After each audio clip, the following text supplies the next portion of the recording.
Well, hello, welcome, and good evening. Good to have you all on board tonight. We'll just put the pre-show label on for a moment or two. I hope everybody's well, enjoying the pre-show conversation and chat. A lot of interesting topics came up there. We might come and talk to some of those in a moment or two. A quick shout out to Tony Lacantro. Thank you very much for your super chat, Tony, and welcome on board. Nice to see you there. And had a few other people also making some interesting comments, which I may come back to as we go forward. A lot to talk about tonight, and of course the situation relating to stress will be the cornerstone of the conversation.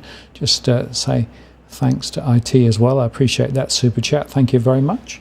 And nice to see so many new names as well as some old faces and familiar faces on the stream tonight. Yes, another bad hair day.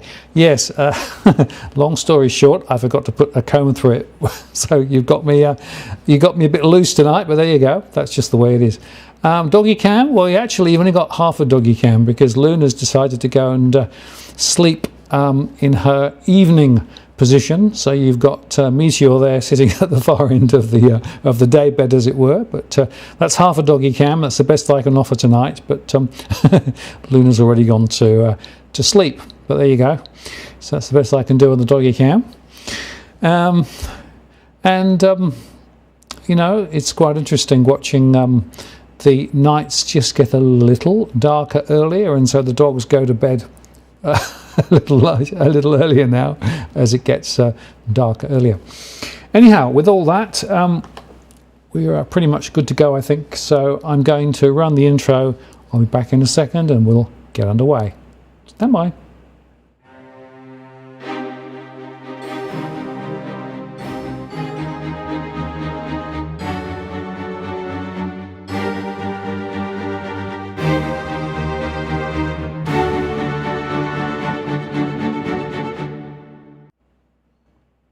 Well, good evening and welcome to this live stream event on the 11th of January 2022. Martin North from Digital Finance Analytics here. Great to have you on board, and good to see so many on today. Very interesting conversation ahead, I think, as we look at some of the mortgage stress information that I've got to share with you. That's up till the end of the year. Just before I go into that, I will, as I normally do, just remind you that there are a couple of important little things to keep in mind as we think about what's going on. With that in mind, just in terms of the running order, we're going to do the house rules and our models as normal. Just a few key slides, just covering some of the things that I've been looking at. Then the questions and answers, lots of time to ask me questions, and we'll try and come to some reasonable answers, hopefully. And sign off about an hour and a half, probably as normal, plus or minus. And in terms of the house rules, just remind you, this isn't financial or indeed legal advice. This is a general conversation. I don't provide specific financial advice on this channel. Do play nice in the chat room. No racial slurs. We do moderate the stream. This is as at the 11th of January 2022, if you're watching on replay. If you'd like to ask a question, use @Walk the World to make sure you get to my attention. There's always plenty going on. I do encourage chat in the chat, as it were, but I won't necessarily follow all of the streams in the chat, especially when I'm giving my attention to the slides. So just bear that in mind. But if you use @Walk the World, there's a greater chance of your question hitting me. And I have enabled Super Chat as normal, which means you can get to your questions double the queue, or indeed make a contribution to the running of the show, as people have already, and those are greatly appreciated. They really do help to cover some of the costs of doing what we do here. Okay, just quickly on the old core market model, just to remind you that we're using data from the core market model here. That's our consumer surveys.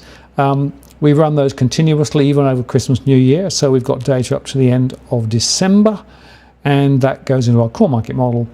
That core market model then supports all the work we do, including the survey information, which I'll share with you today. We slice and dice the data all different ways, as I've explained on numerous occasions, but it's a bit like a Rubik's Cube, really. You can sort of look at it different ways. I've got a new view or two I want to share with you tonight as we go forward.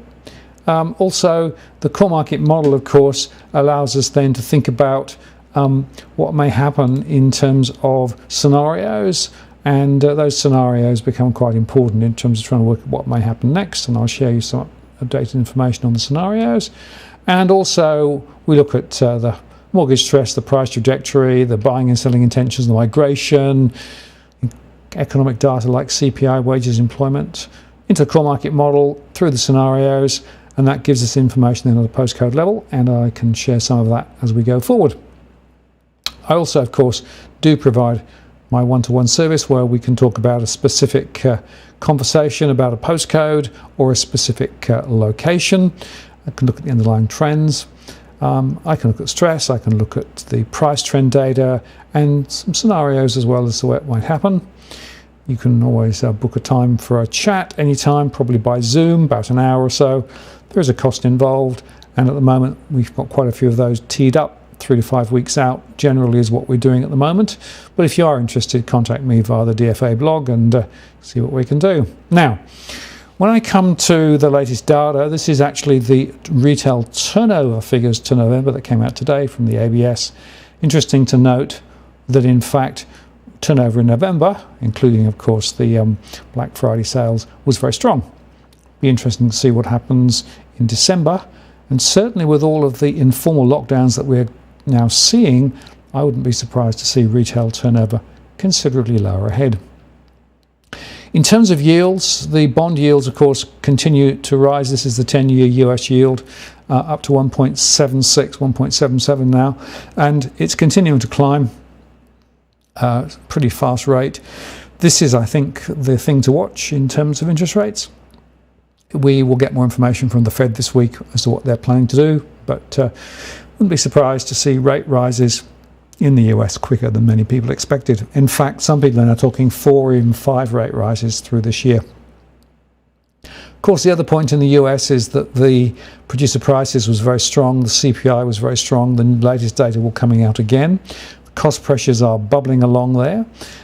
Jobless rate is significantly down in the US, so a tight labour market, another condition that the Fed spoke about in terms of actually driving rates higher. So they're pretty much signalling forward rates ahead.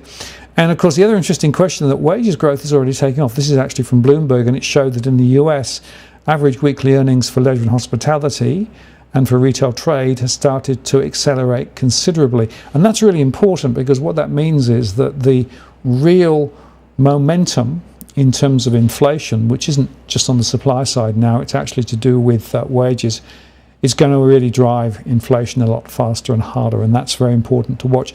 Haven't got the same here in Australia yet, but maybe we'll see it later. But certainly in the US, wages momentum in some sectors is very strong. Also, interesting speculation from Bloomberg that maybe supply chain pressures have peaked. Maybe they have, maybe they haven't. Looks to me as though there's more to be worked through there, and it may well be a number of months before things really settle down. The other point to make is, again, Bloomberg highlighted, maybe metal prices haven't peaked after all. People were thinking that maybe they'd adjust down, but maybe not. Be interesting to see whether in fact they do continue to move forward, and if they do, that could have a significant impact on inflation, but also on policy more generally. And interestingly, if you look at the US, the biggest rate element within CPI is actually rent. So that's the one in the middle here. And so rent is really bubbling away quite fast. Now, the problem with CPI calculations in the US is that the rent numbers are roughly 6 months delayed. And in fact, the consumer's rent of shelter data, which is not delayed, is showing very significant growth. Now, if that's true, then it means that feeding into the next CPI numbers and the next 2 or 3 in the US, rents will drive the inflation rate a lot higher. So hardly transitory now. And interestingly, of course, the housing-related stocks in the US have done very well, a bit the same here as well. But the question is that going to continue given now this change of trajectory? Also, just bearing in mind, again in the US, that the mortgage finance rate is still very low, although it's coming up a little. And the thing to bear in mind is if mortgage financing rates do start to rise, that's going to put a brake on price growth. The basic logic is if prices move down when rates go up and prices move up when rates go down. That seems to be the way it works. So if rates rise, expect prices to ease back. Now, coming back to mortgage stress, this is the data for December, and essentially we've got 41.8% of households registering stress in our data. That's up from last month. Not dramatically up, but up a little bit from where it was. And if you go back to February 2020, 32.9% then, you can see that we're still in new territory. I know somebody was saying in the chat beforehand that the stress levels are significant. Yes, they are. And the reason for that is that people have bigger mortgages, people have got more leveraged, in some cases multiple properties too, but their incomes have not really followed. And so that pincer movement is really what we're seeing, and that is showing also in the household debt ratio. This is the latest from the RBA. It's now at 184.6, so you can see now that the household debt ratio is up again. And just remember that that is misleading insofar that not every household has debt. Only 1 in 3 households have debt, so you really need to multiply it by 3 to give you a more definite household debt ratio for those that are borrowing. And in fact, the truth is that we're close to 184 times 3, while you're getting up to 5.5, 6 times the income ratio. That's pretty concerning. And by the way, that includes SME debt as well. If you just look at household debt for mortgages, it's worse.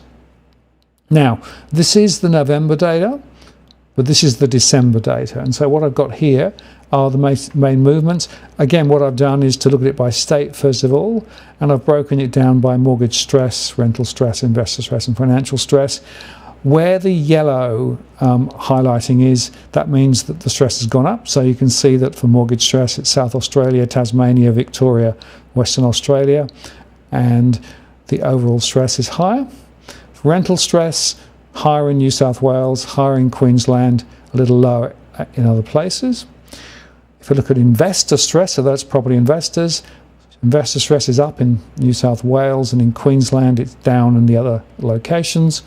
And overall aggregate financial stress is up in New South Wales, up in Victoria, up in Western Australia, and up overall, slightly down in some of the other places. Now, just to remind you again that when I talk about stress, I'm talking cash flow, money in, money out. So is the money coming in, covering all of the costs of outgoings, including the mortgage or the rent or whatever, or are they actually struggling?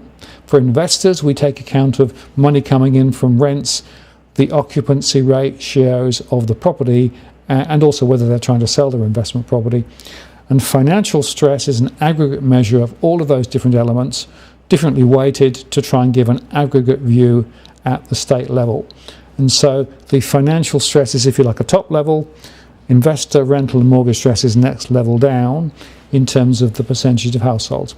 And some of these percentages are worryingly high.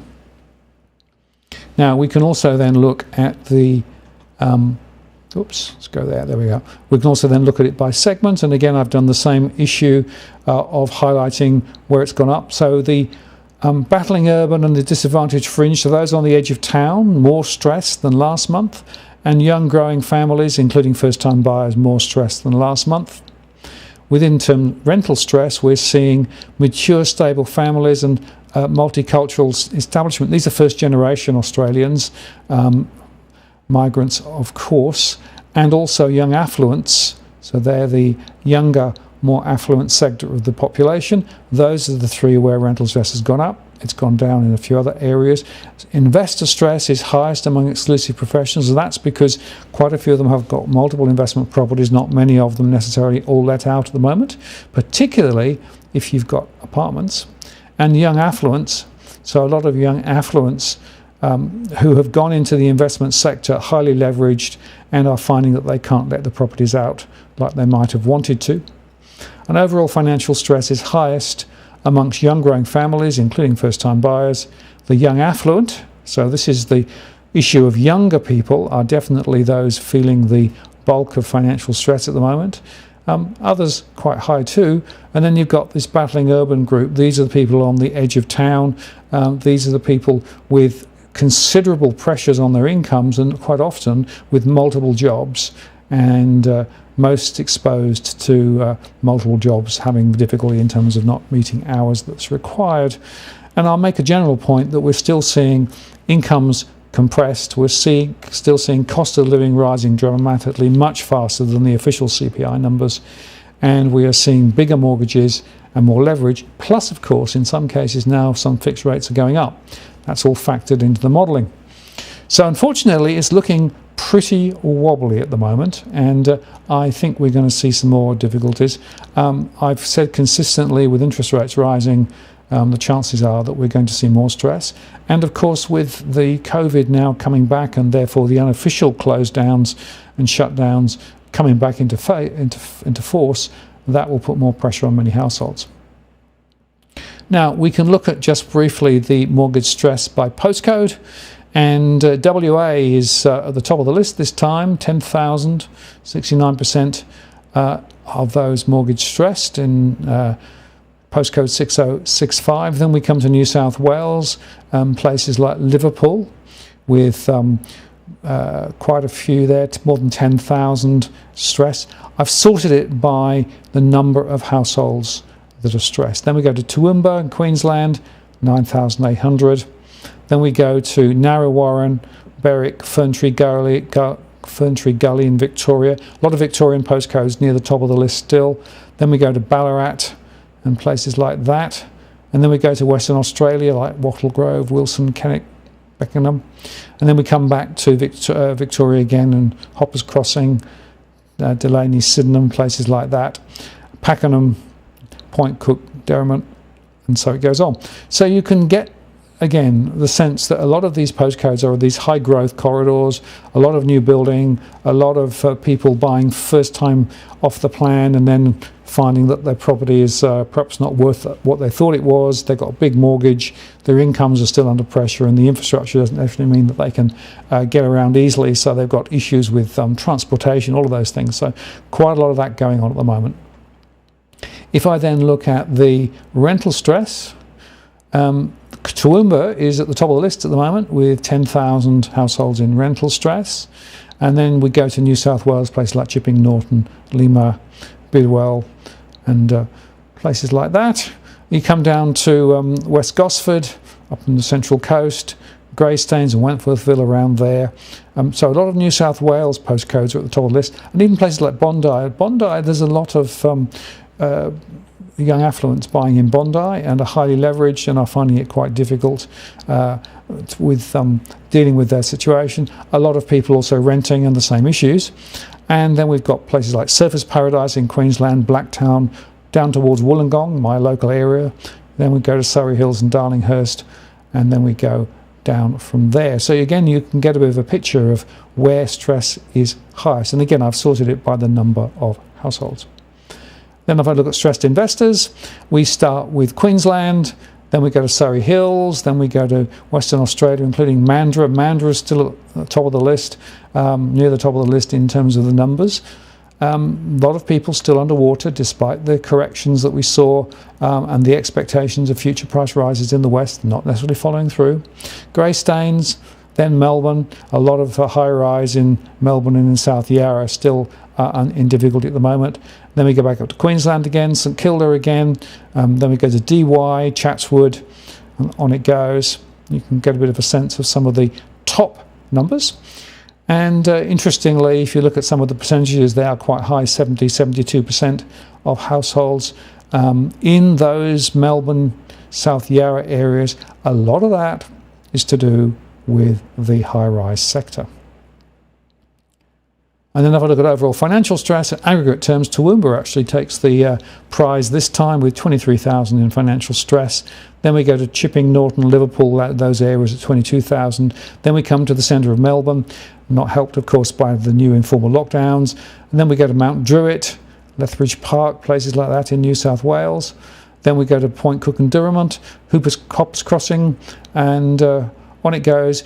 Some of these we continue to see the same ones, but there are a few new names popping up too. But Fountain Gate, Narre always has been there. And it's just the same old really in a way. Notice Tamworth there is on the list as well, out in regional New South Wales. And we go to Blackdown, Bondi Beach, and also Western Australia in Tapping, places like that, Wanneroo. and Victoria, Berwick and Harkaway, and then Surfers Paradise is also there. So Surfers Paradise, that's quite interesting insofar, of course, that Queensland is meant to be doing very well. Prices are meant to be very buoyant, but actually that buoyancy is leading to significant financial pressure in many households, even in areas around Queensland. So it's worth just understanding some of the granularity here. Now, this is just one other slide that I want to share with you. This is work in progress. What I've done is I've now started to build into my models the various electoral regions across the country. And I'm using that as a basis then to look at which party actually owns which electorate at the moment based on the last electorates. And it's quite interesting. This is the parties, so a few independents and small parties, as well as the LNPs, the Nationals, the Libs, the Greens and the ALP. And overall, 48% of 0.4 households live in ALP land, I should call that. And interestingly, about the same number are renting, but a smaller proportion are property investors, a higher proportion are mortgage stressed, and rental stress is also above average, whilst investment stress is lower than average and overall financial stress is higher than average. So that's quite an interesting observation in terms of the political alignment. If I then go to the Liberals at 29.8%, there's a lower proportion of people renting in those Liberal locations. The number of property investors is a lot higher. The mortgage stress is a little bit below the 29.8, 28.7. The rental stress is a lot lower, but stressed investment a lot higher, which tells you something perhaps about policies that might be being thought about from the Liberals. And overall financial stress at 29 is just slightly below the proportion there. If you then look at the National, 6.6, 6.6, 5.8, so slightly below the property investor group. Mortgage stress a bit below that. Total rental stress slightly at average.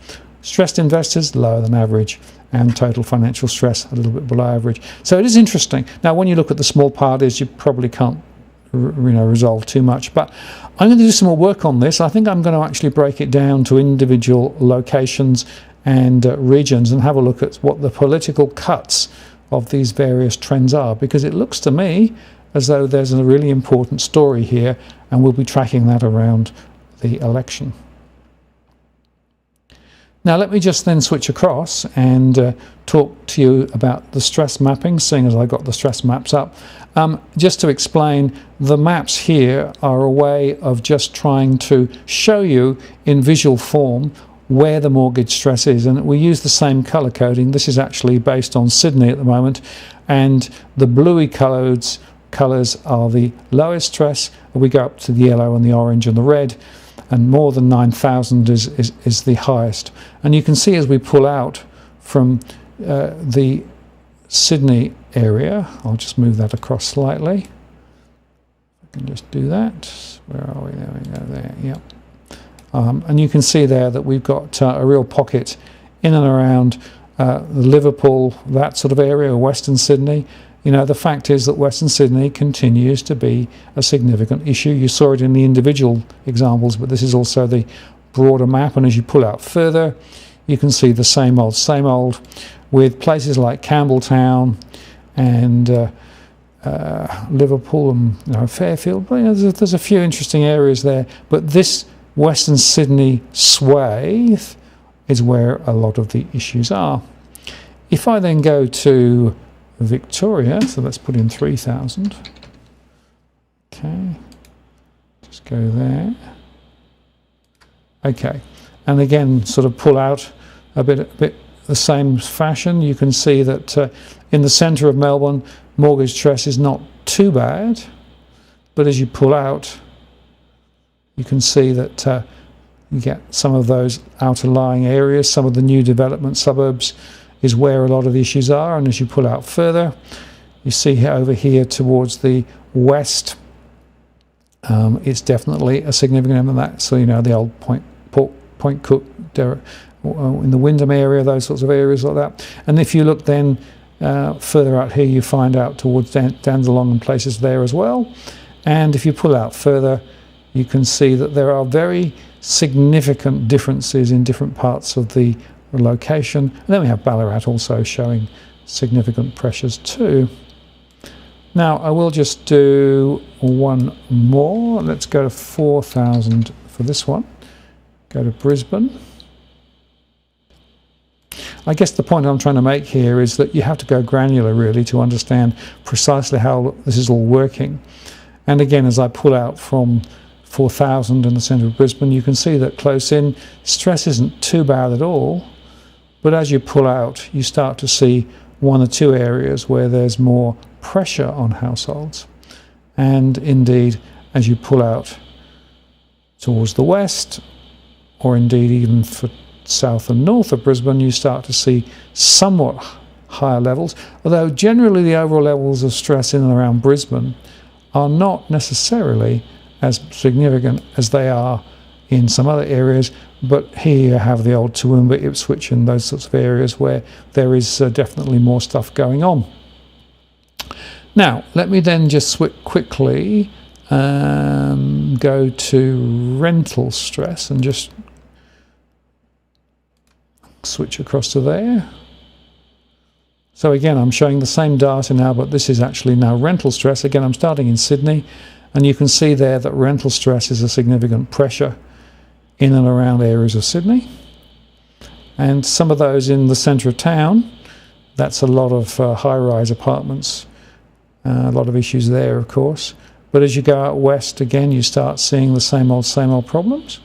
And it's also worth highlighting that even in sort of the Bondi area and around there and around Woollahra, there's a few issues too, beyond Parramatta. And again, as you pull out, you start to see those areas where there are stress areas. Central Coast is a real issue.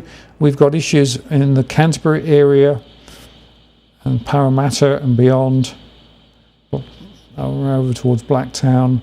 And as you pull further out again, you can see the same at Campbelltown is a bit of an issue too. So it shows you again that this rental stress, it sort of mirrors quite a lot of the pressure on mortgages, but with slight differences and different types of households, of course, as well.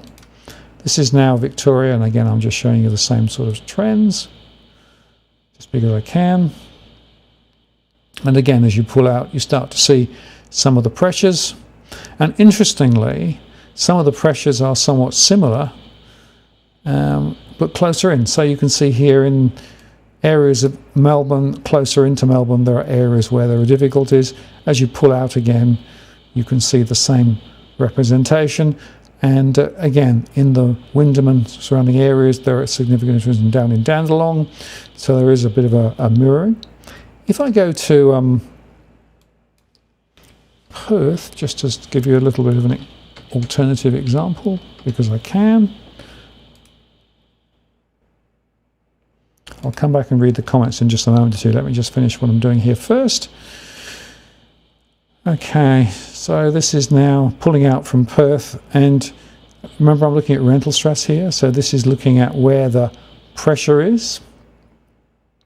And what we also find is that as you go out from Perth, you start to see some pressure north and south of Perth itself.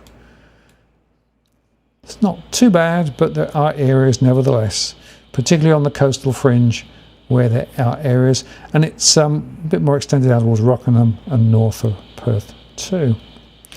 And I will just briefly switch to my other one, which is the investor stress map. I have these available, and there I'm looking at again Sydney 2000. So not surprisingly, with the rental stress, we're also seeing property investors who own property in the centre of Sydney struggling, definitely struggling at the moment. These are property investors. We see also places like Lane Cove where there are issues. Mossman, there are some issues as well. And in fact, if you look out towards Strathfield, you've got issues there. Some down towards Randwick as well. So you can see these hotspots where in fact there's a pressure on investors. A lot of it's high-rise again. And as you go further out, you can see Western Sydney is also registering. The Northern Beaches is also registering as well.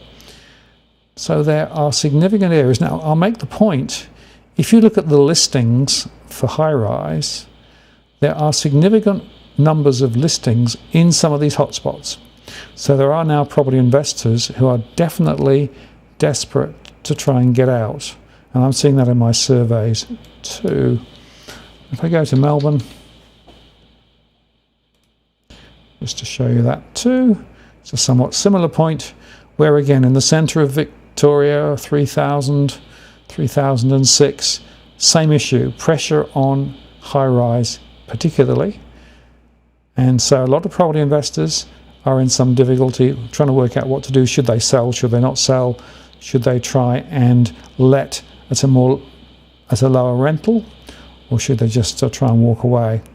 So it's very important to understand that this stress is very much the mirror image of the rental stress I showed you earlier on. And it's interesting that if you come out further, if you go to places like Frankston and Casey, there's hotspots there as well. And in some regional areas, you see the odd hotspot too. But a lot of it is in and around the centre of Melbourne. So there you go. That's just a little bit of a flavour of what's going on.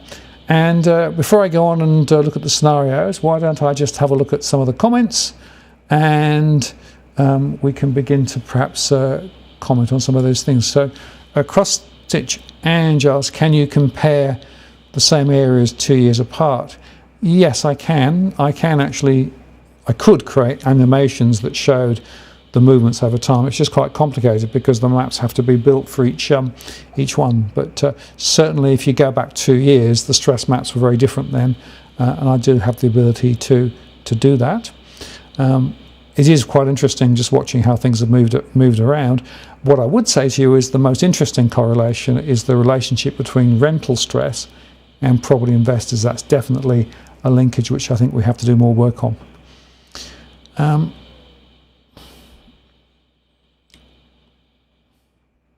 What else have we got? Another one from Cross Stitch. If Colding's in the fridge, you're welcome to come visit the dog. We talk mortgage stress, wage growth, and how great the dogs are. Yeah, sounds like a good plan, really. Very good. Now, just go up here. Another one from Tony here. Settle on my inherited house today in Perth. Potentially a massive gold discovery tomorrow from PGO. Bottle of to be cracked on Saturday. Should easily cover the Cook's $2,500. Well done, Tony. Congratulations. And great news on that. And thanks very much for the super chat. Really appreciate it. Congratulations on settled and everything else. That sounds good. And gold, great. Appreciate that. Besides, looks like central Sydney rental projections don't meet expectations. No, it's very interesting. If you look at the theoretical gross rental yield that everybody quotes, that is nothing like the real returns that people are getting, because of course it doesn't include the cost of the mortgage. And the problem is that many of those properties in and around CBDs in Victoria and New South Wales, particularly close to the centre of town, they have not been able to let them. So the theoretical yields are a lot lower, and in fact I've got data in my model that shows 50 to 60% of people in those areas with returns below waterline in terms of cash flow. So they're banking on capital growth to try and actually make a return. If the capital growth isn't there, then property investment doesn't make any sense at all.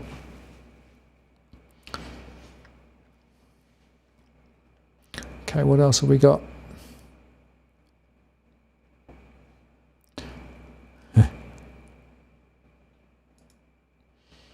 Adam asked about Parramatta.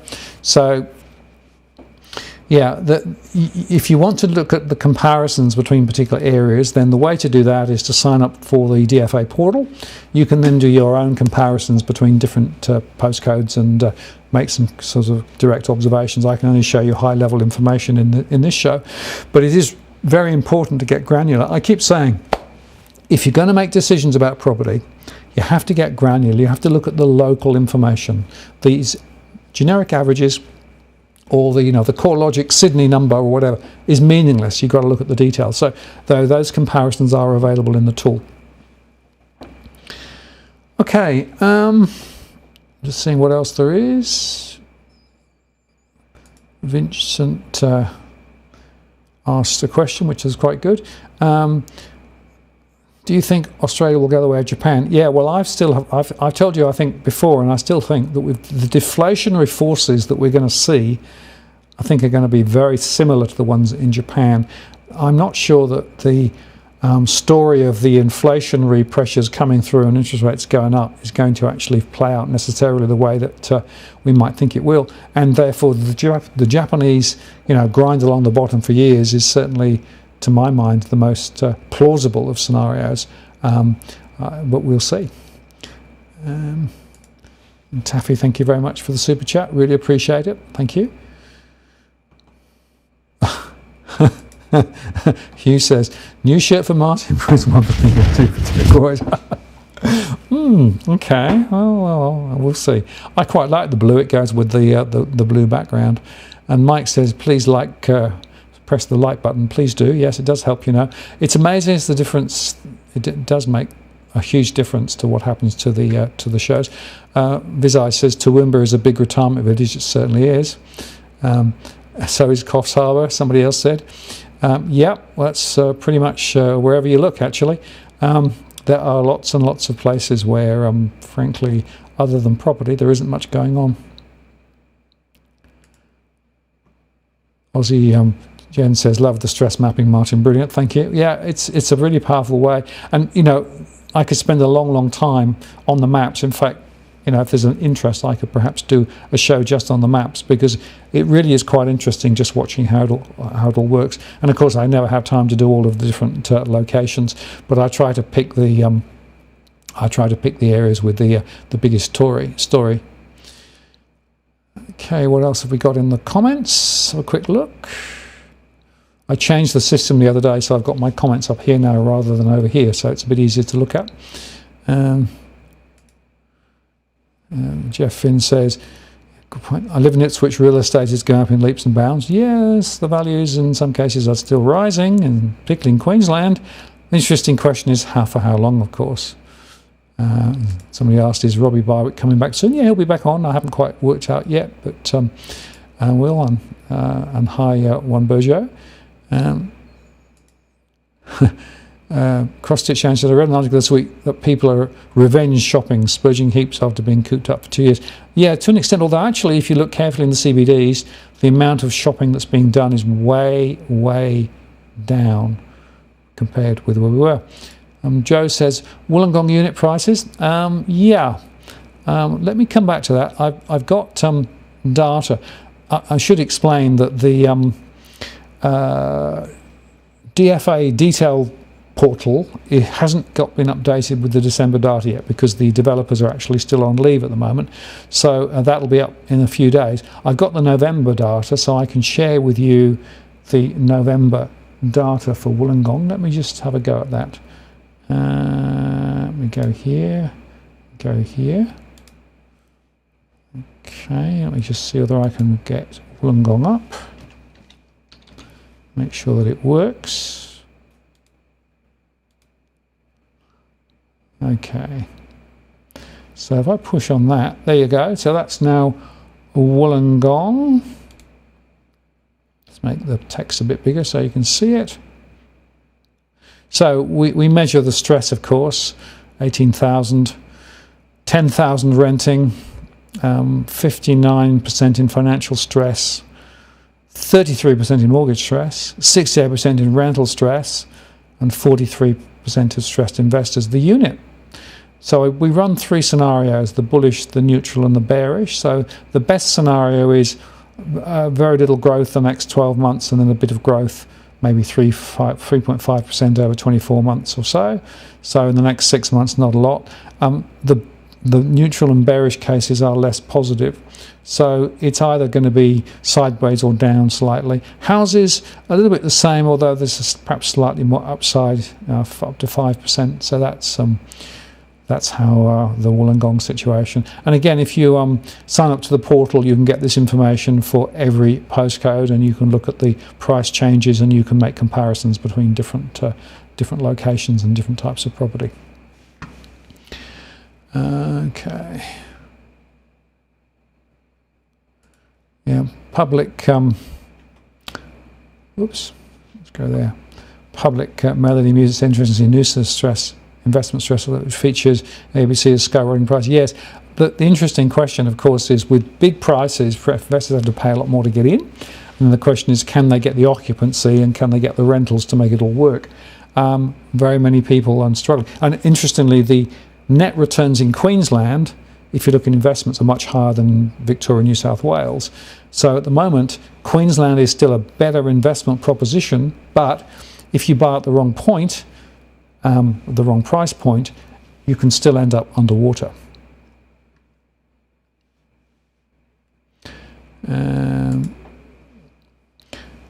Yeah, have you discussed well, I did go through some of the data for Victoria. If you want to wind back, you can see where I went through the top postcodes in terms of stress, rental stress, investment stress and financial stress, and I showed the Victorian maps. So everybody thumbs up. And Joe said, awesome, thanks Marlin, glad to help. Okay. And I will just ask you, please, if you like the post, please do make your views known. It does really help to make the show spread and propagate through YouTube. Particularly at this time of year, it's very interesting that YouTube's algorithms are very, very stubborn, because a lot of people in the Southern Hemisphere are just away on leave, which means that you basically don't get as much momentum as in other times of the year. So really, really important to like the post. Okay, Vincent's asked a very interesting question.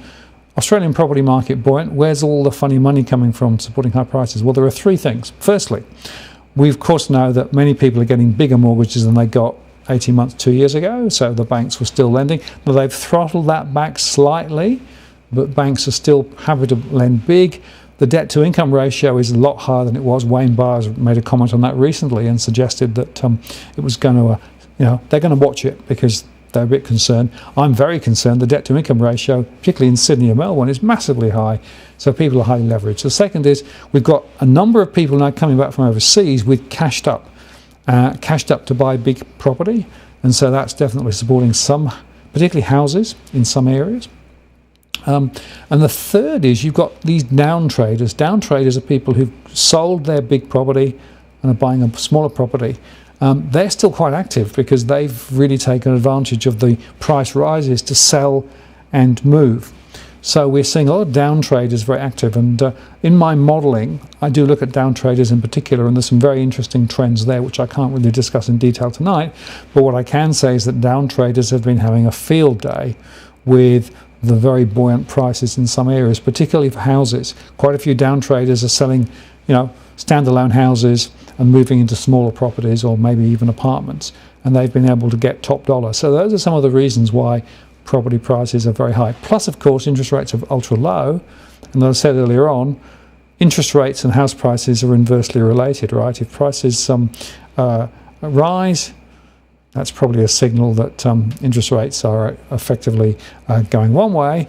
If they go the other way, then things are different. The RBA said if you take rates down by let's say 1%, there's a considerable increase in price. The reverse is also true, and that's what we're seeing at the moment. Okay, let me get rid of that, see what else is up on the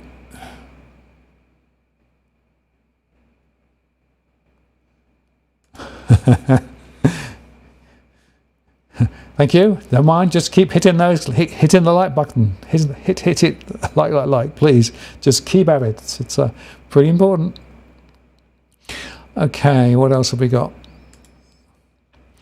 Luke said, "What do you think of Michael Zucker encouraging people ahead of their mortgage to spend the money instead of?" Well, this is the fundamental issue we've got, right? The wealth effect is what this is all about. So essentially, the story is this: that the incumbent government is trying to get the economy to fire. They're trying to get people to spend. The way to get people to spend is to think that actually they feel more affluent. Why do they feel more affluent? Because property prices have gone up. And of course we know that equity mate, in other words pulling massive amounts of money out of your property, the ATM effect, has been very strong. And that's one of the reasons why there's been lots of momentum. Now, all of this conversation was around, well, a lot of people are saving. That's true. Many people have saved, but some people have not had the ability to save. They're pulling money out. I think it's a bit deceptive, because the problem I always come back to with mortgages, and this is the thing that people don't want to talk about, is you've got to pay off the mortgage eventually, right? Unfortunately, in the neoliberal school of motoring, mortgages have to be repaid ultimately. And what that basically means is that you are going to be reliant on either capital appreciation to repay the mortgage, or you're going to be reliant on cash flow to repay the mortgage. Now, what I'm seeing quite often, and that's why stress is up, is a lot of people commit to large mortgages, but don't actually think through how they're going to actually make those repayments. Then interest rates start to move up, they get throttled because their incomes are not growing, and that then creates the momentum that leads ultimately to financial pressure. And, you know, as I've said before, and I'll say again, financial stress is not something that comes and hits you overnight. Almost always, there's a series of factors that build over maybe 3 to 5 years, and that could be loss of a job, or a health issue, or it could just be interest rates rising, or incomes being curtailed, or other things. Cost of living rising. All of those things work together. That's why I have to look at it holistically. That's why when I look at mortgage stress, I don't just look at the proportion of income going on the mortgage, like 30%, which is what some others do. I look at it holistically, because there are people who can manage quite comfortably at 40% of their income going on their mortgage, and they're not in difficulty. But there are also some people with 25 to 30% of their income going on a mortgage, and they're hugely stressed. So it's really important to get into detail. So I look at it in cash flow terms, and then I try and actually make an estimation as to, you know, how they're placed. And interestingly, quite a few people that I survey don't feel they've got a problem. When I look at it from a cash flow perspective, I see that they do have a problem. And that's one of the interesting education questions, right? A lot of people don't know about cash flows. They don't know about how to actually track their spending. There are some people who use apps and things to do that, but many people don't. And about half of the households I survey don't really know where they are. So when we actually ask them the detailed questions, that allows us to then build a bit of a cash flow, which allows us to form a view as to where they are. And interestingly, as I showed you earlier on, different types of household and different locations in different scenarios have quite different outcomes.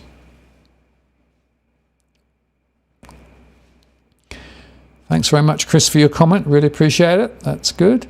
And Mike Hunt says, mortgage for life, rent for life, never own it. You know, there's a very important parallel between renting and paying a mortgage. If you ultimately end up never paying the mortgage off, you know, are you better off? Interesting question. And Robert Hill says, are you aware that the greatest number of Australian Americans giving up their citizenship and going to take citizenship in other countries is happening right now? Yep, exactly. Edwin's been talking for quite some time about the influx of people, the influx of people coming potentially from overseas, cashed up, because perhaps the value proposition here is better than elsewhere. Will we see a slowdown of property price growth by the end of 22? I think we will. I'll talk about property price scenarios in a moment. There we go. And Luke says, being ahead of your mortgage is a safeguard if things go pear-shaped. Yeah, interestingly, some people do pay ahead. And of course, a lot of the banks major in on that and say, well, everybody's fine. You know, some people are 4 years ahead. So what? You got to look at the distribution. There are some that are well ahead, but there are some that are not. And the other point is that in the good old days of mortgage lending, you'd be encouraged to pay down early, because by paying down early, you'll reduce the overall interest that you have to pay, which means that it's a cheaper proposition for you. But these days, people don't want to talk about that. They talk about 35-year mortgages, and they talk about interest-only repayments, because effectively you are locked into a cash flow, a series of payments you have to make until the end of days or until you've paid it down. But the banks love people who just keep on paying and paying and paying. You are a cash flow. That's how they measure it. They talk about the life value of a particular household based on their flows of cash.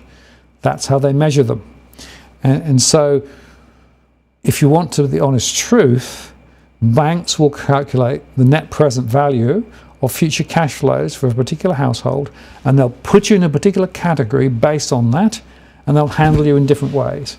That's just the way it's done. You are a cash flow, and frankly, the problem is people don't realise it. But you know, whether it's paying by afterpay, whether it's personal loans, whether it's big mortgages, whether it's servicing all of those debts, it is effectively pedaling hard and fast to just keep all of the balls in the air. Hopefully, people will be able to do that, but of course, you've got no wriggle room if things go wrong, and that's what I always come back to. Unfortunately, sometimes people do get into difficulty, and quite often it's the people who haven't thought through the what if things go wrong, that actually get into very, very difficult issues. And thanks very much, AJ, for your super chat. Greatly appreciated. Okay, interesting question from Mike here. Will the capital cities be places of the past with people going for the tree change? There are a lot of people moving out, particularly Sydney, Melbourne. COVID has been part of that. The ability to work from home has been part of that. The NBN and other internet is part of that too. The interesting question is, will regional centres go into reverse later or not? And you know, the people are highly divided on that. There are a number of people who think that things are going to actually continue the same way. Frankly, why would you want to go back to the centre of town? I mean, I moved down here a decade ago from the centre of Sydney. I'd never want to go back. Every time I go back, it gets very crowded, very dirty, very quickly. So I like to come back down into the slightly cleaner air of the Illawarra. So maybe I'm not alone in doing that. Maybe I was one of the early ones to do that. But you know, with the internet connectivity and everything else, it can be quite easy to do things remotely these days. It's interesting. People overborrow and then leave it on offset. Does that really mean you're ahead on your mortgage? No, you're right. That's true. Being in an offset situation isn't necessarily ahead with the mortgage. Interestingly, of course, there have been a few examples when the offsets suddenly disappeared and people found them that were in a more difficult situation than they thought. Offsets need to be handled very carefully. It may give you some benefit, but the question is it really, you know, as good a story as many people are sold? And by the way, many brokers, of course, push the offset pretty hard. So it's just interesting just seeing that coming through. But no, I agree with you. There's some interesting questions there which we can perhaps explore further on another occasion. What else have we got? I'm interested in buying out of Sydney and renting in Sydney. Self-employed, the rent's 100% tax deductible. So when to buy? Yeah, how far out of Sydney? So there are some regional areas that are still looking relatively respectable, although prices are rising. Certainly you can get places cheaply in Sydney itself, and you know, there are some interesting tax things to think about there. Heard a few people rearrange their affairs between the two to advantage. I've also seen some people basically look for investment properties in Queensland, say, and live in Sydney because the returns in Queensland are higher. So it depends on how you do it. Do the maths, work out the cash flows, and if you want a recommendation for a calculator to help you with some of those calculations, the Nucleus Wealth property calculator, available on their site, has some really interesting tools where you can put in these different scenarios and work out what the effect may be in different assumptions about the future. Yeah, I'm not sure you really want me for PM. I think I probably would. I wouldn't be quite, what shall I say, aligned to many people's ideals as to what a PM should be. But there you go. Joe K says, I thought we were going to hear scenarios. Yeah, scenarios are coming. In fact, I was just about to pick them up. So let me go back to the presentation and I'll talk to you about my scenarios. Hang on. Just go over there. Go there. Okay. So the scenarios, let me just explain. Scenarios are not a forecast, right? This is not me saying prices are going to do X, Y. I always get really cross when people throw a particular scenario back at me and say, you said, right? Scenarios are just a way of exploring different futures, trying to consider the consequences, not as forecasts, but to facilitate understanding and debate. Now, none of those scenarios may turn out to be right, things change, but we use a framework from the core market model, as I said earlier on, and we update it each time. So I've updated it from the data today, and here are the scenarios. So scenario one, which is what I call the RBA baseline, is on the assumption that they do raise the rate. I'm looking 24 to 36 months ahead, baseline from today. I think the unemployment rate, well, the official rate, this is the RBA driven, the ABS driven rate. It's not the true rate, of course. The true rate's a lot higher, 4.75. Mortgage stress down to about 34%. Low bank losses, house prices up 5 down to 15. They will do rate rises, they'll end QE. I think there's about a 10% chance of that coming true. No more than that. I think the best case, the one that's most likely, is we will see a slight raise in the RBA rate, but then effectively things will go pear-shaped. The unemployment rate will go a little higher. Mortgage stress will come back, but not dramatically from where it is at 38%. The losses will be higher, and I think in some areas there will be some increases in home prices, particularly for houses, but units will continue to go negative.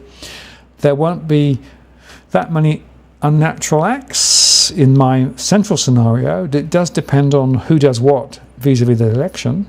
If they do more stimulus, if they do more first-time buyers, then this may not play out.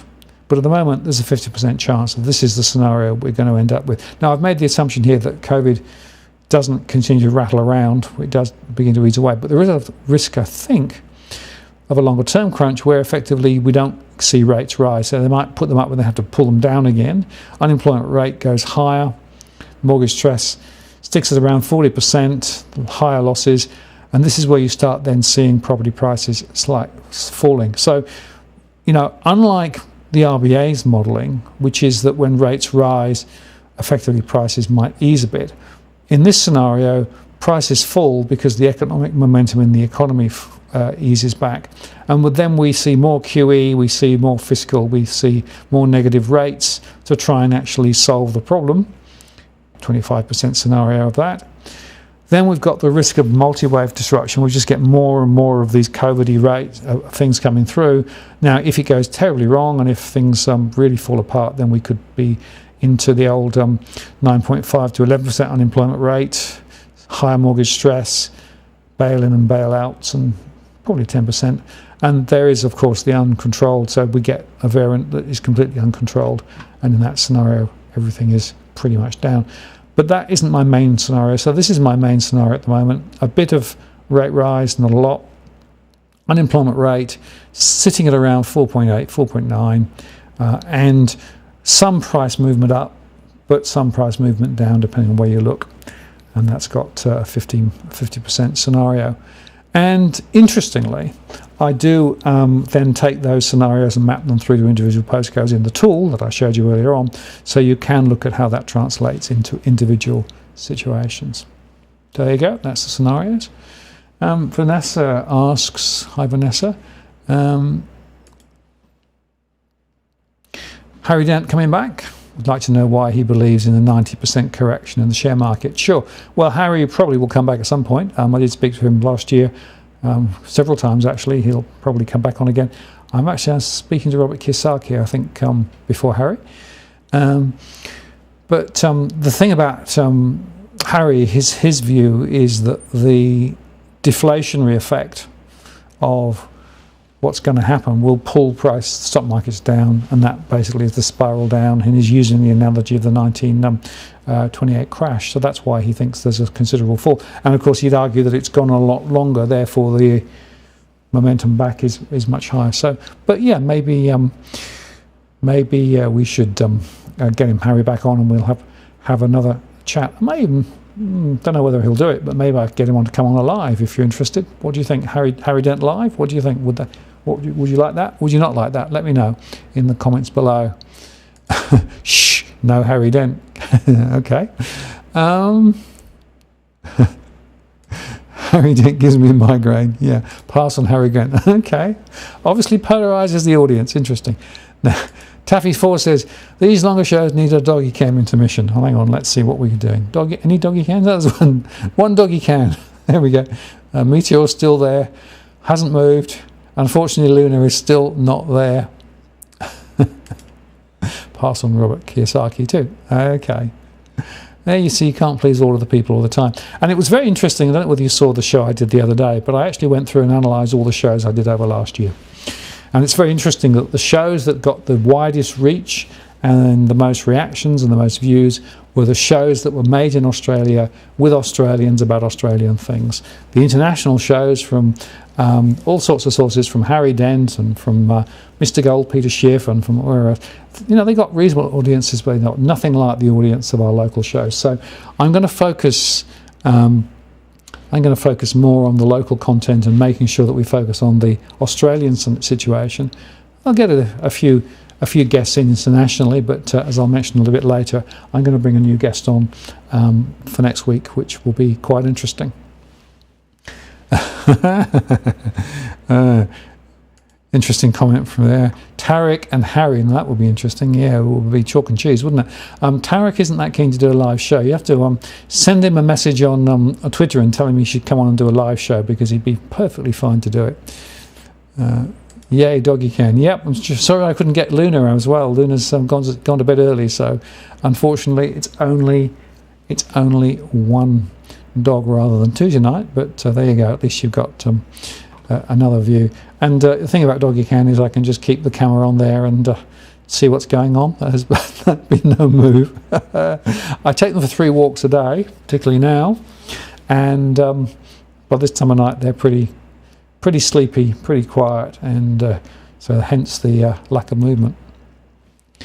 Okay, now there are a couple of things to talk about. We need to find out what happened to the gold. Interest of the people needs some love. Yeah. Okay, so let me just talk about interest of the people. You know that I've gone through a very difficult 6 months, and you know that perhaps also that John has gone through a rather difficult few months as well.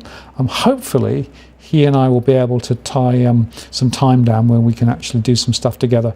Can't promise it will happen, but I'm certainly now more free than previously, so hopefully it will happen. We haven't fallen out. We haven't had a massive difference of opinion. It's just that we've been circling doing other things, so that's the reason. There are some big conversations that we need to have about what's going on. Interesting suggestion there, Martin Armstrong from Armstrong Economics. Yeah, there's a whole bunch of people I've got listed, including a number of suggestions from the audience. It's very hard to pin some of these people down. I have tried, but I will go on pushing. Mike says, who's going to win the next election? I have no idea. I think the best outcome will be a hung parliament, I said earlier on in the chat. The problem is both sides of the political divide are very similarly aligned on so many things, and I'm not sure that either of them really want to do what really needs to be done. So, yeah, we need a different piece of thinking. Yeah, and Vanessa makes a very good point. We need to find out what corporate Australia did with our taxpayer money. Disgraceful amount of money went from JobKeeper and other platforms as well, direct into the big end of town. We haven't seen Heitness hair of it. Obviously, a lot of it's gone directly to corporates. And of course, if you take CBA, for example, the term funding facility, the very cheap money, that ended up allowing them to do a share buyback to try and keep their share price up and to keep their investors happy. Quite disgraceful in my mind. Mike says, difficult last month. Yeah, indeed, it was very hard few months, the last month in particular.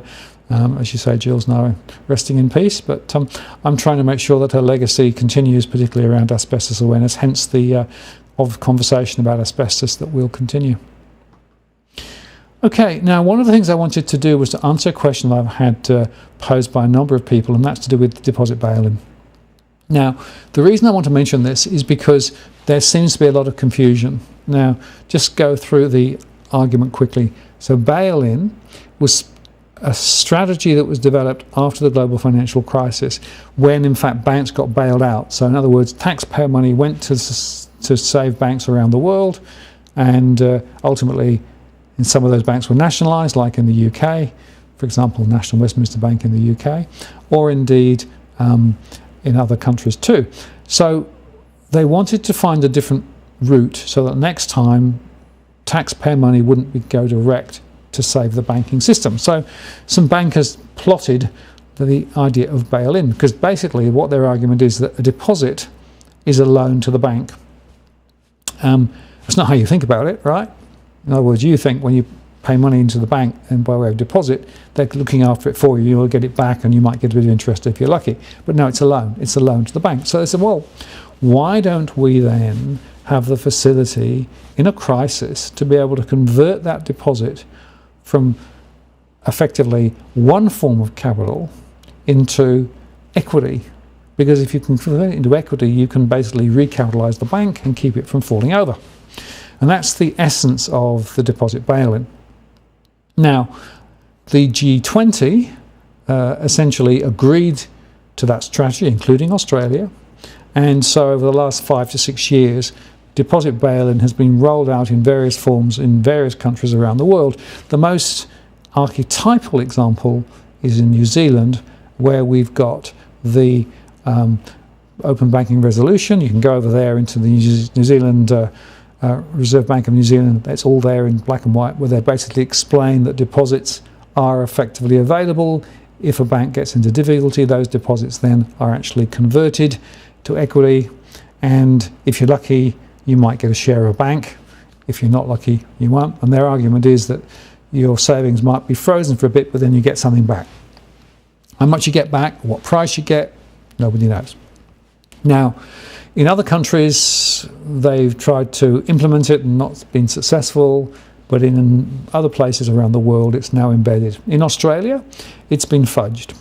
There was the APRA Act that came in a couple of years ago, and that actually included the any other instrument clause, which basically allowed APRA to grab deposits potentially, though of course they deny it. There's been attempts to try and actually put legislation in to close that any other instrument gap. That's still sort of going on. It never came back to the vote.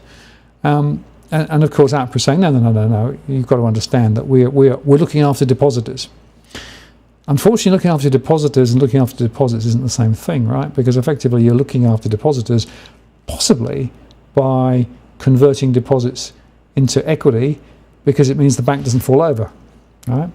So, and the other point is that there is a deposit insurance scheme that only is acted when the banks fail. So by acting on bail-in, you stop a bank falling over, which means that the deposit insurance scheme doesn't come in. Very complicated. So what we've been trying to do is to drive the clarity that we need in Australia as to whether in fact bail-in exists or it doesn't exist. And the net conversation is that there is complete ambiguity as to whether it does or whether it doesn't.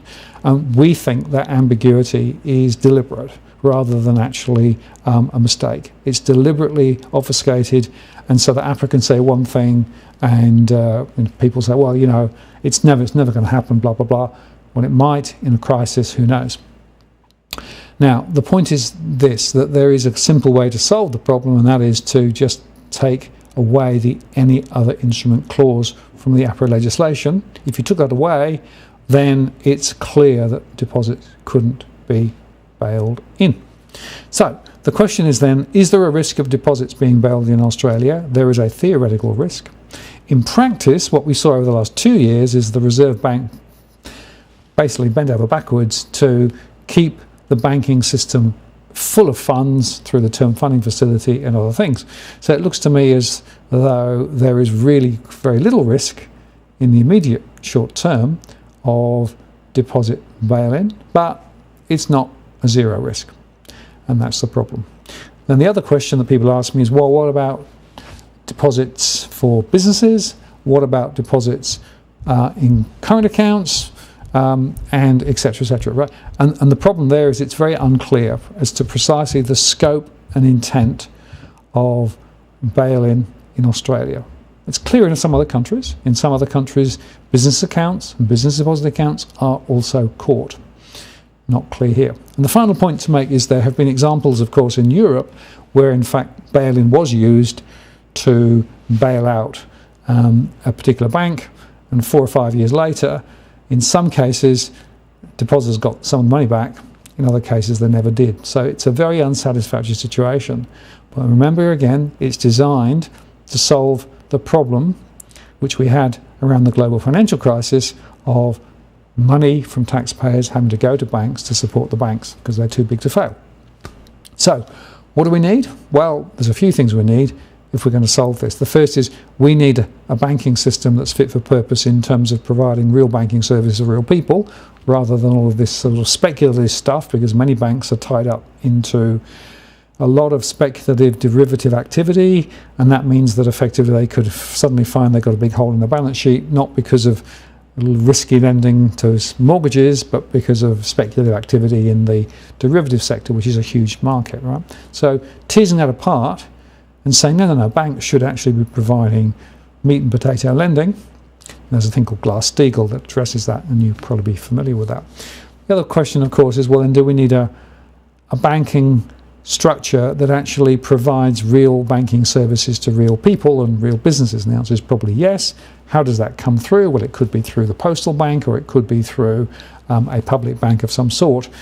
And those are some of the other things that we're going to continue to be pushing this year. But the point I wanted to leave you with was that this whole deposit bail-in is horribly, horribly muddy, complex, and it's deliberate. It's quite deliberate in my view. And so every time you write to an MP, they'll turn around and say, no, nothing to see here, and then they'll quote, Wayne Byers, etc., etc. And yeah, very convenient situation. So that's the sort of the long and the short. And I just wanted to cover that because I've had quite a few questions, both on live streams and out of sort of cycle in terms of people asking about that. So there we go.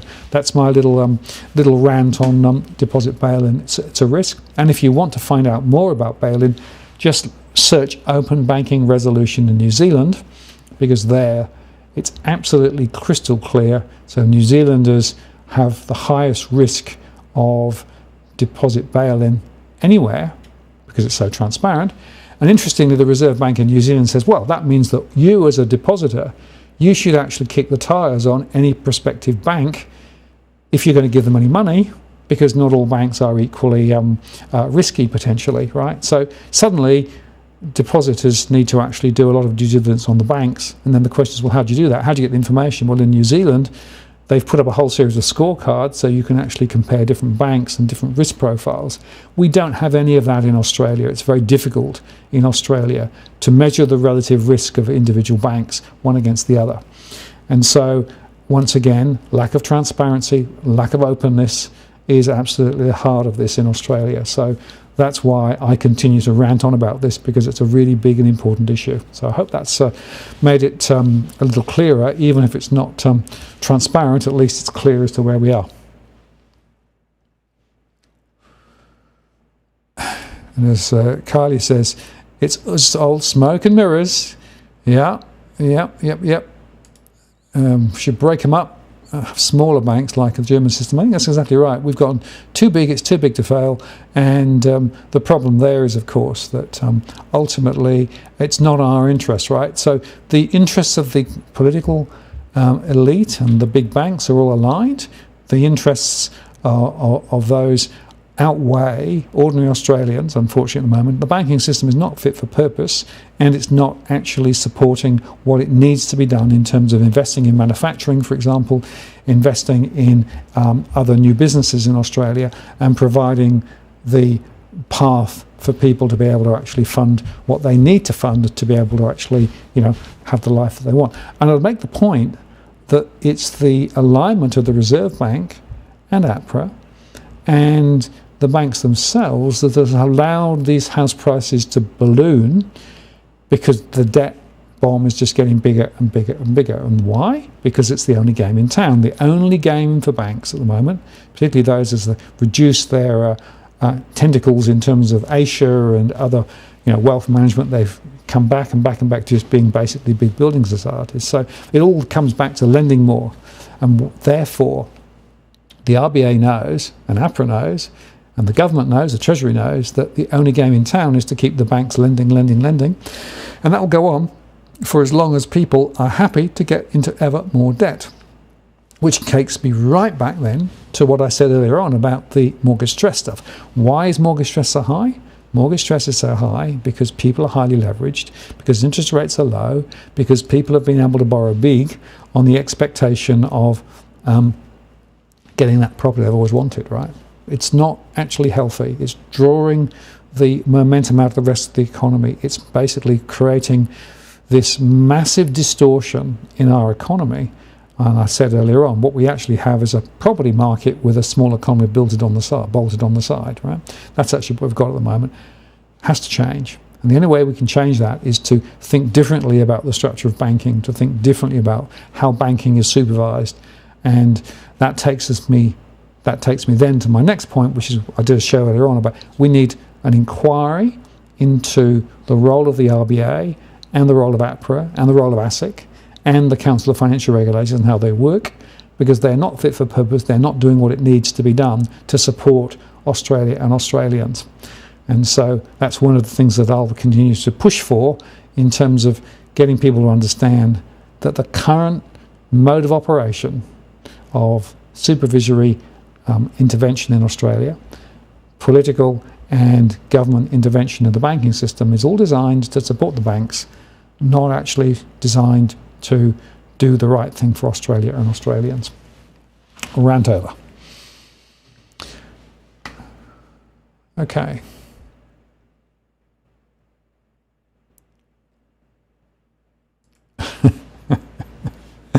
Great comment here from Madeline. This is why Gregorians hide their cash in their curtain names under the bed. Yep, interesting question. Some do indeed. And in fact, it's interesting, the Reserve Bank said that more people are holding cash out of the banking system, right? That's why there are a lot of notes in circulation. And interestingly, in Japan, one of the really big booms in recent years has been home safes, because people hold more money out of the banking system and holding it in their own safe. So there's some of that probably going on here if you didn't know. Okay, well, we're running through to the end of the show. Gosh, it's a quick one tonight. Some Chipper said most New Zealand banks are Australian. That's very true, actually. It's a real problem. And Mike Hunk says he used to watch movies about bank robbers. Now the bank can rob you legally. Well, that's part of the issue, of course. And the real issue is that the banks don't do the right thing. And remember the Royal Commission? That Royal Commission that we had 3 years ago now, where all of those issues were paraded in front of anybody who wanted to listen for months on end. And the report from the Royal Commission highlighted that banks were behaving badly, and that Frydenberg came out at the time and talked about the banks needing to reform and all those. Do you remember all of that? Well, how much of that actually happened? Almost nothing. So that's another case where effectively the banks played the long game, but very little has changed. The culture of the banks hasn't really changed fundamentally. And one of the things that I say quite often to people is, if you want to find a different culture, there are still some smaller organisations, particularly some credit unions and small organisations, that do have a much more customer-centric view of the world, a less risk-driven sense of the world, of what's going on. So sometimes I say to people, it's worth looking at some of those as well as some of the big guys. The big guys don't deserve our business. They don't reward loyalty. They are simply out to maximise the profits as best they can, and I think that needs to change, which is why there has to be a very different way of thinking about this ahead, in my view. But hey, the only way to do that is to encourage people to switch and to go elsewhere. There are competitors who perhaps do a little better. Unfortunately, though, more and more of the banks have become more and more like the big banks, because they're trying to compete on the same square, as it were, and play the same game. So it's a bit of an issue unless we can find a different structural solution to banking. And by the way, there are some events now happening in other countries too about public banks, about banks, infrastructure banks, about banks looking for longer term. So hopefully that will be something which will actually make some change ahead. We'll see. Okay, what else have we got? George says, "You sound tired, Martin. Have a break." Yeah, well, it's late in the evening. I've had a busy day. A lot going on at the moment. One of the things I'm dealing with is a lot of paperwork, but that's another story. Madeline says, Banking Royal Commission and nothing changed. Indeed, very little changed. And in fact, in some cases, I think things got worse. Remember that Frydenberg tried to remove the responsible lending obligations from the banks as well. Banking Royal Commission was like Monty Python's skit of the Spanish Inquisition. It was indeed, exactly right. Yep, I'm afraid very little has changed. Gold was banned because the government required it to back their currency, which is no longer used as backing. Yeah, that's true too. The gold question, and frankly the value of money question, right? Because remember that with inflation rising, value of money is decreasing, and that takes another interesting question with regard to what happens ahead in terms of the value of money. Remember, if you hold money in the bank with inflation running at 3%, you're losing real value all the time. That's the problem. And then you've got the risks also of deposit bail-in. So it's a real interesting question. But there are no easy answers in terms of where you put your money, right? That's part of the problem at the moment.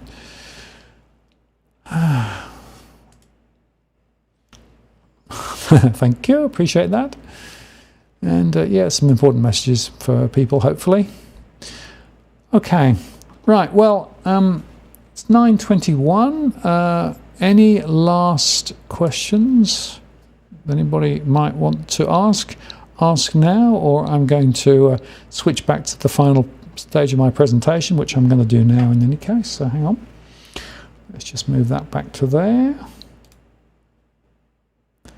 Back to there. Okay, so just in terms of the postcode tool update, that is available. The December data will be loaded very soon, and it will be available for those following us on Patreon. And the story is that there are some very important differentiated data down at the local level. I also remind you that walktheworld.com.au is where you can find about the Walk the World funds with Nucleus Wealth if you want some investment ideas. Our blog contains a lot of information. All our posts go up on our blog. If you haven't subscribed, you can go across there. And also, if you want to send me a note directly, you can do it on the blog using the little app there. If you want to support what we do on an ongoing basis, we run a Patreon program, different levels. The one that offers access to all of the tools is $50 a month, and that's available still. That means that you get all of the information from all of the postcodes, and you can make comparisons from one postcode to another postcode. Or if you'd like to support us through our PayPal, that's also available, or indeed using the QR code if you want to send me Bitcoin. People do, surprise, surprise. And there's also merch if you're interested in merch. In terms of next week, I've got Evan Thornley coming on. Evan is very interesting. He's got an estate agency called Longview, and there was an article some time ago where he actually was dubbed the accidental agent, because basically he's gone into real estate, having had various other careers. He's got a very different view of property investing and all sorts of things. So we're going to have an interesting chat with him about property investing and all sorts of exciting things like that. So mark your diary for next week, and it'll be hopefully an interesting and useful show. We just go back and have a look at the comments and see what else is there. Thank you very much for the super chat, Middle Cove Motors and Tony. Thank you. Good night. Have fun over in the west there. Everyone says, why don't you take a few weeks off? I probably will later, but there's so much going on. And I really get great pleasure from doing these shows. So for me, it's a very important part of keeping me sane. So that's why I do it, and note there. Thank you very much. Great. Yeah. And hold on. Yeah. Hey, you're not smooth. Robert Barwick says, any insights to the RBA review? Yeah, so thank you, Robbie. Very interesting question. Frydenberg last Friday was quoted in the AFR saying, yes, there will be a review of the RBA. Of course, the RBA came out about a month ago and said, well, we probably should do a review of yield curve control and our rate policy. So they're wanting to sort of atomise the review into something that's very narrow, right, and just focus on particular tools they use. Frydenberg said, no, there has to be an independent review, but after the election, well, there you go. And in fact, Labour also said they probably would support a review. Jim Chalmers said that. But the point is that just looking at the RBA is not enough, right? What we need to do is we need to look at the way that the RBA, APRA, ASIC, and the Council of Financial Regulators all interact, because it's the Council of Financial Regulators where they all sit around the table and hatch up plots together. And that's where the neoliberal thinking is driven from. And just looking at one bit of the puzzle isn't going to solve anything. Now, I have a view, by the way, that the model in New Zealand, where it's more coordinated through the Reserve Bank in New Zealand, probably makes more sense than Australia, where APRA can say nothing to do with me. They say house price isn't my problem. The RBA says house price isn't my problem, despite the fact that we know interest rates have a huge impact on house prices. So there needs to be a thorough structural review of all of that. Now, whether that's going to happen, who knows, but that's what the terms of reference should be. My guess is they'll come up with a Mickey Mouse narrow terms of reference, a bit like they did for the Royal Commission, and they'll do a bit of an external review. It'll be a sort of a ho-hummy sort of thing, and there'll be submissions. I'll make a submission, of course, but I'm not necessarily sure it's going to actually get very far, but there's always a chance. So I always say, keep pushing. We need to keep push for a proper review, because getting our banking supervisory structure right is critical to the success of Australia. That's what I keep coming back to. This isn't just self-gratification. This is what we need for Australia to be economically successful in the future. We need the right regulatory structure. We need the right banking structure. We need the right flows of funds into the areas that can make the biggest difference for our future, unlike now. And that's what the review should be about. But I'm not sure that's what the review will be about. So, Robbie, I don't know what you think, but that's what I think about the RBA review. Okay, let's see what else we got. Thanks for the super chat. Appreciate that. Robbie Barwick, are you the real Robbie? Very good. And Smooth said he took my line. Yeah, absolutely. And the great show. Thank you very much. Well, we've got to the end of the show, I think. Hope that helped. Hope we covered some interesting points tonight. Thank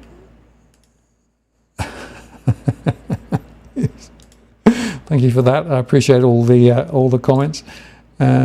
People seem to be agreeing with me, so it'll be interesting to see. So. Thank you very much for spending some time with me this evening. I hope that was a useful show, and take care. I want to say again, thank you for all of those who've sent their condolences and best wishes over the last couple of weeks or so. It's really appreciated. I will continue to make shows in the immediate short term, because, as I say, I get great pleasure from doing it, and it helps to keep me sane. At some point I probably will go off air for a little while just to recharge the batteries, but that'll be a few weeks away. I need to get some other administration done as well.